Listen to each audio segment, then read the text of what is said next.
Do we know that? We all go to the pyramids, we go see the Leaning Tower of Pisa. Someone said something very nicely. He said, we are actually appreciating a building that doesn't stand. It's falling over and wow, let's take a picture, let's take a selfie, and we're getting excited. But we have temples today that stand and they didn't use plaster. Do you know that for this particular stone, they had to use a ramp which was 6 kilometers long, which was pulled by bulls, elephants and people. 6 kilometers long to get it up there, without any machinery, without any cranes, without anything. And they didn't have plaster. It's withstood 6 earthquakes. You know what happens when an earthquake comes? Without plaster. What they have done is they have an outer wall. Then inside that they have a corridor of 6 feet, which is an open, just a corridor.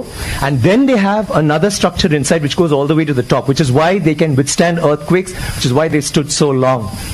So these are all things that we need to know about. This particular king has built 5,000 dams in his time, and he's made a water management ministry in that time. He's had elections for the village leaders.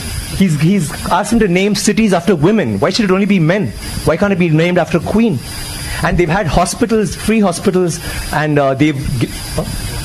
And he actually brought loans. I mean, he used to give loans. He used to help people get dignity, not just throw money around. So this is something that's so illustrious. And this happened in the 9th century. I'm sorry, I'm taking so much time. It happened in the 9th century when the rest of the world, you talk about superpowers today, the 9th century all this happened when we had the biggest maritime naval thing in the world. And it went all the way to Bali, all the way to Malaysia, and went till we sent emissaries to China. And you know what was the superpower doing then? America hadn't been discovered by Columbus till 500 years later. So think about our culture, think about how advanced we were. We need to be proud of this. It's nothing to do with North India, South India, West India, East India. It is, we are Indians. And we need to feel proud about that. And England is so illustrious, but England were invaded by the Vikings, and the Europe was in the dark ages during the 9th century. They had nothing going on. So don't you think we should celebrate history? Absolutely, absolutely. Thank you very much. Thank you. I need water, please.